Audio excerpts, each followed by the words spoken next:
2 दिन जम्मू कश्मीर और लद्दाख में अधिकतर जगह बारिश का अनुमान, तो अंडमान निकोबार के कुछ इलाकों में भी बरसेंगे बादल।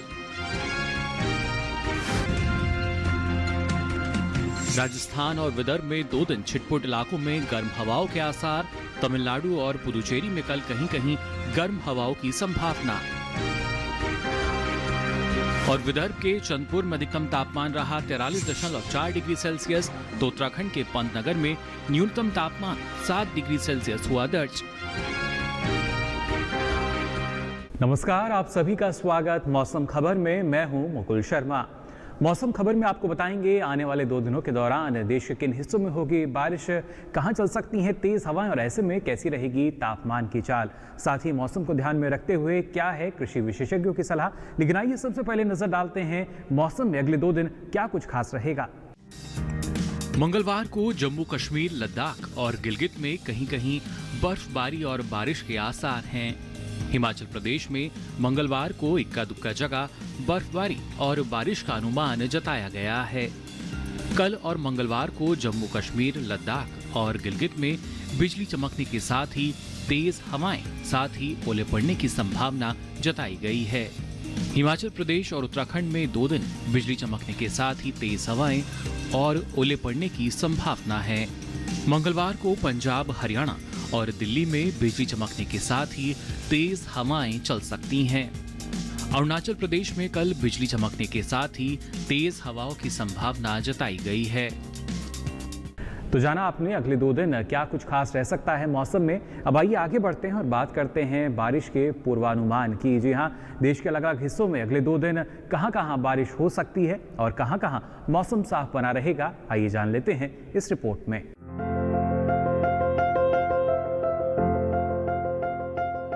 भारत मौसम विज्ञान विभाग के अनुसार सोमवार और मंगलवार को जम्मू कश्मीर और लद्दाख में अधिकतर जगह बारिश होगी। हिमाचल प्रदेश और उत्तराखंड में 2 दिन ज्यादातर स्थानों पर बारिश का अनुमान है। इसके अलावा पंजाब, हरियाणा और दिल्ली में 2 दिन कहीं कहीं बारिश के आसार हैं। 2 दिन पूर्वी उत्तर प्रदेश में पानी नहीं बरसेगा। साथ ही कल पश्चिमी राजस्थान के इक्का दुक्का हिस्सों में बारिश हो सकती है। मौसम विभाग की माने तो पूर्वी भारत में 2 दिन बिहार और झारखंड में बारिश नहीं होगी। वहीं ओडिशा में कल गिने चुने स्थानों पर बारिश की संभावना है, जबकि 2 दिन गांगे पश्चिम बंगाल में पानी नहीं बरसेगा। उप हिमालय पश्चिम बंगाल और सिक्किम में भी बारिश नहीं होगी। लेकिन दूसरी ओर अरुणाचल प्रदेश में 2 दिन छिटपुट हिस्सों में बारिश हो सकती है।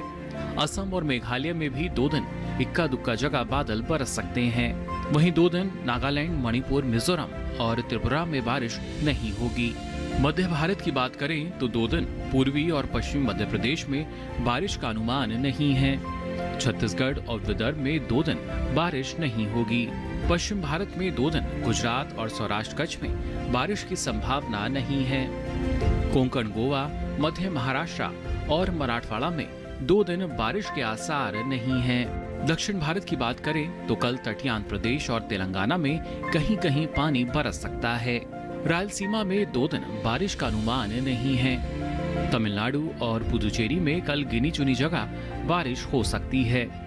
तटीय, उत्तरी और दक्षिणी आंतरिक कर्नाटक में 2 दिन बारिश नहीं होगी, जबकि 2 दिन केरल के छिटपुट हिस्सों में बादल बरस सकते हैं।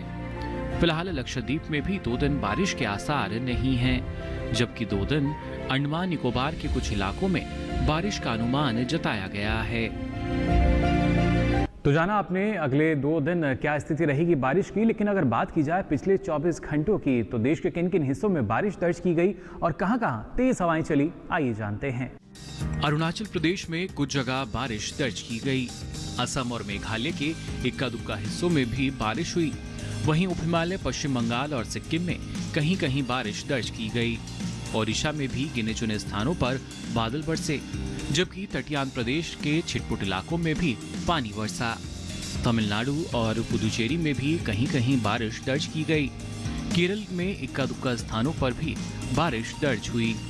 अंडमान निकोबार में कुछ जगह बादल बरसे। वहीं असम और मेघालय की अगर बात करें तो यहाँ पर कहीं कहीं तेज हवाएं चलीं। साथ ही ओडिशा के गिने चुने हिस्सों में भी तेज हवाएं दर्ज की गईं। वहीं तटीय आंध्र प्रदेश के छिटपुट इलाकों में भी तेज हवाएं चलीं, जबकि तमिलनाडु और पुडुचेरी में कहीं-कहीं गर्म हवाएं भी दर्ज की गईं। मौसम खबर में आगे बढ़ते हैं और अब बात करते हैं तापमान की स्थिति की। जी हाँ, सबसे अधिक तापमान किस शहर में दर्ज किया गया और कहाँ सबसे कम तापमान दर्ज हुआ, बताएंगे आपको। और इसके लिए आइए सबसे पहले रुख कर लेते हैं अधिकतम तापमान का। तमिलनाडु में इक्का दुक्का जगह अधिकतम तापमान सामान्य के मुकाबले 5 डिग्री सेल्सियस अधिक दर्ज किया गया। सौराष्ट्र कच्छ के कुछ हिस्सों में भी अधिकतम तापमान सामान्य के मुकाबले 3 से 5 डिग्री सेल्सियस अधिक रहा। झारखंड में कई स्थानों पर अधिकतम तापमान सामान्य के मुकाबले 1.5 से 3 डिग्री सेल्सियस ऊपर रहा। तटीय कर्नाटक में कुछ जगह अधिकतम तापमान सामान्य के मुकाबले 1.5 से 3 डिग्री सेल्सियस ऊपर रहा। इसके विपरीत अंडमान निकोबार में कहीं-कहीं अधिकतम तापमान सामान्य के मुकाबले 3 से 5 डिग्री सेल्सियस नीचे दर्ज किया गया। मध्य महाराष्ट्र के गिने चुने इलाकों में अधिकतम तापमान सामान्य के मुकाबले 1.5 से 3 डिग्री सेल्सियस नीचे रहा। दक्षिणी आंतरिक कर्नाटक में कुछ जगह अधिकतम तापमान सामान्य के मुकाबले 1.5 से 3 डिग्री सेल्सियस नीचे रहा। देश के मैदानी इलाकों में सबसे अधिक तापमान विदर्भ के चंद्रपुर में अधिकतम तापमान 43.4 डिग्री सेल्सियस दर्ज हुआ। तो जानिए आपने अधिकतम तापमान की स्थिति। अब आइए आगे बढ़ते हैं और बात करते हैं न्यूनतम तापमान की स्थिति की। पश्चिमी राजस्थान में कहीं-कहीं न्यूनतम तापमान सामान्य की तुलना में 3 से 5 डिग्री सेल्सियस अधिक रहा। ओडिशा के कई हिस्सों में न्यूनतम तापमान सामान्य की तुलना में 1.5 से 3 डिग्री सेल्सियस अधिक दर्ज किया गया। मराठवाड़ा में कुछ जगह न्यूनतम तापमान सामान्य की तुलना में 1.5 से 3 डिग्री सेल्सियस अधिक रहा। देश के मैदानी इलाकों में सबसे कम तापमान उत्तराखंड के पंतनगर में दर्ज किया गया। यहाँ तापमान 7 डिग्री सेल्सियस दर्ज हुआ। जाना आपने तापमान, बारिश और तेज हवाओं का हाल। इसी के साथ ही मौसम खबर में वक्त हो चला एक छोटे से ब्रेक का। ब्रेक से लौटेंगे तो आपको बताएंगे देश के अलग अलग हिस्सों में कृषि और मौसम में क्या रहेगा खास। आप बने रहिए दूरदर्शन किसान पर।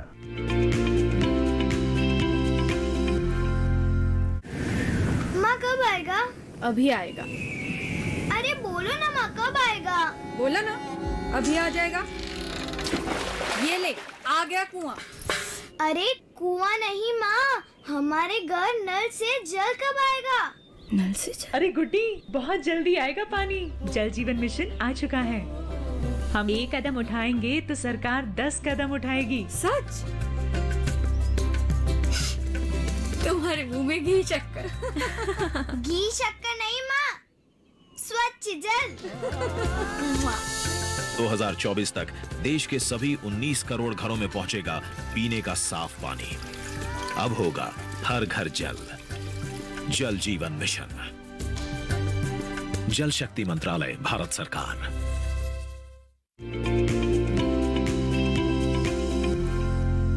ब्रेक के बाद आप सभी का एक बार फिर स्वागत मौसम खबर में। ब्रेक पे जाने से पहले आपने जाना देश भर में मौसम का हाल क्या रह सकता है, लेकिन ऐसे में अगर खासतौर से बात की जाए हमारे उत्तर भारत के पहाड़ी राज्य यानी जम्मू कश्मीर और उत्तराखंड की अगर बात करें तो यहाँ किसान कौन कौन से कृषि कार्य कर सकते हैं, किस तरह की सावधानी उन्हें अपनानी होगी, आइए जान लेते हैं इस रिपोर्ट में।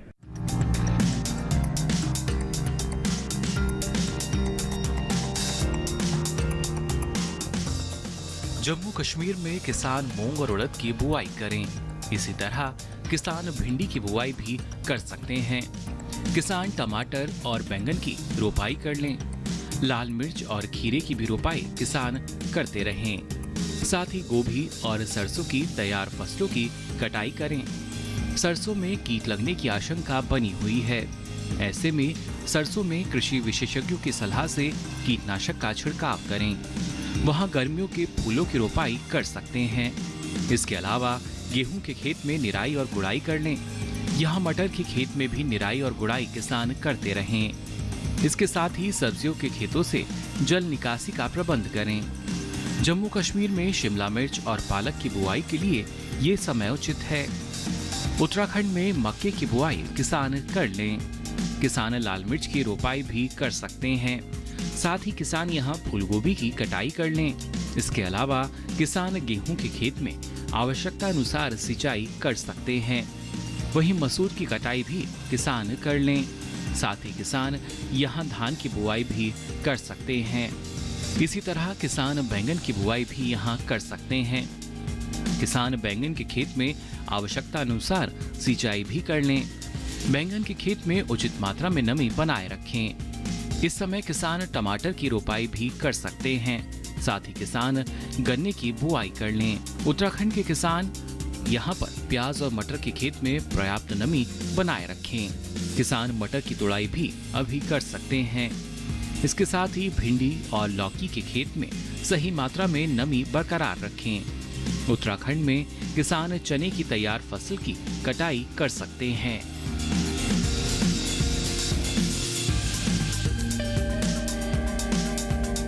तो ये तो बात हुई जम्मू कश्मीर और उत्तराखंड की अलग अलग जो फसलें हैं उन पर ध्यान आपको देना होगा। अब आइए आगे बढ़ते हैं और आज की फसल में बात करते हैं भिंडी की खेती की। अगर आप भिंडी की खेती करना चाहते हैं तो इसके लिए आपको किन बातों का ख्याल रखना होगा, कौन सी इसकी उन्नत किस्म है और इस दौरान किस तरह का प्रबंधन अपनाकर आप अच्छी उपज ले सकते हैं, जान लेते हैं इस रिपोर्ट में। ये मौसम भिंडी की बुआई के लिए अनुकूल है। उत्तरी भारत के मैदानी इलाकों में गर्मी की फसल जनवरी के अंतिम सप्ताह से मार्च तक और बरसात की फसल जून से जुलाई तक बोई जाती है। 1 हेक्टेयर में भिंडी की बुआई के लिए 18 से 22 किलो बीज पर्याप्त है। भिंडी की बुआई करने से पहले खेतों को जोतकर तैयार कर ले। खरपतवार को साफ कर ले। बुआई करते समय कतार से कतार की दूरी 30 सेंटीमीटर और पौध से पौध की दूरी 13 से 15 सेंटीमीटर रखें। किसान भिंडी की कई किस्मों की बुआई कर सकते हैं, जैसे पूसा मखमली, पूसा सावनी, लाल भिंडी और IHR 31 आदि। पूसा मखमली किस्म की भिंडी की लंबाई 6 से 8 इंच तक होती है। ये भिंडी लंबी, सीधी, चिकनी और हरे रंग की होती है। पूसा सावनी किस्म की भिंडी की लंबाई 10 से 15 सेंटीमीटर होती है। ये लंबी, पतली, नरम, चिकनी और गहरे हरे रंग की होती है। पूसा सावनी किस्म की 1 हेक्टेयर में 80 से 100 क्विंटल तक पैदावार ली जा सकती है। लाल भिंडी लंबी, सीधी और गुदेदार होती है, जबकि IHR 31 किस्म की भिंडी की लंबाई 24 सेंटीमीटर तक होती है। ये मोटे गुदे वाली और हल्के हरे रंग की होती है। अगर बात सिंचाई की करें तो बुआई के तुरंत बाद फसल में पहली सिंचाई करें और फिर दूसरी और तीसरी सिंचाई 3 से 4 दिन के अंतराल पर करें। फसल की अच्छी पैदावार के लिए खेतों में समय समय पर निराई गुड़ाई करते रहें। तो जाना आपने भिंडी की सफलतापूर्वक खेती आप कैसे कर सकते हैं। अब आइए आगे बढ़ते हैं और बात करते हैं मौसम के लिहाज से हिमाचल प्रदेश की। यहाँ पर किसान कौन कौन से कृषि कार्य कर सकते हैं, आइए जानते हैं। हिमाचल प्रदेश में किसान फूल गोभी और पत्ता गोभी की बुआई करें। टमाटर और शिमला मिर्च की बुआई भी किसान कर सकते हैं। हिमाचल प्रदेश में किसान धनिये और शलगम की बुआई कर लें। किसान बैंगन और लाल मिर्च की रोपाई करते रहें। हिमाचल प्रदेश में किसान मशरूम की बुआई कर लें। साथ ही आलू के खेत की देखभाल किसान करते रहें। हिमाचल प्रदेश में किसान पालक और मेथी बो सकते हैं। साथ ही मटर की बुआई के लिए ये उपयुक्त समय है। हिमाचल में किसान पालक के खेत से घास फूस निकाल लें। साथ ही शलगम के खेत से भी खरपतवार जरूर निकाल लें। तो जाना आपने अलग अलग देश के हिस्सों की अगर बात की जाए किस तरह के कृषि कार्य फिलहाल किसान भाई बहन कर सकते हैं। फिलहाल मौसम खबर में यहाँ वक्त हो चला एक छोटे से ब्रेक का। ब्रेक से लौटेंगे तो आपको बताएंगे कृषि और मौसम से जुड़ी कुछ और खास जानकारी। आप बने रहिए दूरदर्शन किसान पर। Come on boys, let's go practice. अरे रुक यार, मेरे बैंक अकाउंट में गलत एंट्री का प्रॉब्लम हो गया है। अरे तो बैंक को कंप्लेन करना। बैंक को लिखे 1 महीना हो गया है, बट वो गूगली पे गूगली डाले जा रहा है। तो RBI के बैंकिंग लोकपाल को इन्फॉर्म करो। रुक, मैं समझाता हूँ। जैसे क्रिकेट में 3rd अंपायर, वैसे ही RBI का बैंकिंग ओम्बड्समैन। RBI कहता है अगर बैंक आपकी कंप्लेंट को 1 महीने में नहीं सुलझाता तो RBI के बैंकिंग ओम्बड्समैन में कंप्लेंट करो। ये RBI का आसान तरीका है आपकी कंप्लेंट सुलझाने का, और वो भी फ्री। समझे? RBI कहता है जानकार बनिए, सतर्क रहिए। ब्रेक के बाद आप सभी का एक बार फिर स्वागत मौसम खबर में। आइए आगे बढ़ते हैं और आपको बताते हैं मौसम के लिहाज से हरियाणा के जो किसान भाई बहन हैं वो कौन कौन से कृषि कार्य कर सकते हैं, आइए जानते हैं। हरियाणा के किसान आलू के खेत में आवश्यकता अनुसार सिंचाई करें। किसान सब्जियों के खेत में जरूरी उर्वरक डालें। हरियाणा में किसान सरसों की कटाई कर लें। साथ ही किसान मूंग की कटाई भी करते रहें। हरियाणा में किसान गेहूं के खेत में आवश्यकता अनुसार सिंचाई करें। साथ ही गेहूं के खेत में जरूरी उर्वरक भी डालें। हरियाणा में किसान गेहूं की कटाई कर सकते हैं। यहाँ किसान अरहर की बुआई भी अभी कर सकते हैं। हरियाणा में किसान टमाटर के खेत की देखभाल करें। साथ ही हरियाणा के किसान कपास की बुआई भी कर लें। तो जाना आपने कृषि कार्यों की अगर बात की जाए इस मौसम में कौन कौन से आप कर सकते हैं। अब आपको बताते हैं अगले 2 दिन मौसम में क्या कुछ खास रहेगा। मंगलवार को पश्चिमी राजस्थान के इक्का दुक्का हिस्सों में तेज हवाओं का अनुमान जताया गया है। राजस्थान और विदर्भ में 2 दिन छिटपुट इलाकों में गर्म हवाओं के भी आसार हैं। वहीं कल तटीय प्रदेश और तेलंगाना में बिजली चमकने के साथ ही तेज हवाएं चल सकती हैं। तमिलनाडु और पुडुचेरी में कल कहीं कहीं गर्म हवाओं की संभावना है। वहीं 2 दिन केरल में भी बिजली चमकने के साथ ही तेज हवाएं चलने का अनुमान है। अंडमान निकोबार द्वीप समूह की अगर बात करें तो यहाँ कल बिजली चमकने के साथ ही तेज हवाएं चल सकती हैं। तो फिलहाल के लिए इस बुलेटिन में बस इतना ही। मौसम की ताज़ा जानकारी और कृषि सलाह के साथ फिर होंगे हाजिर। तब तक के लिए दीजिए इजाजत। नमस्कार।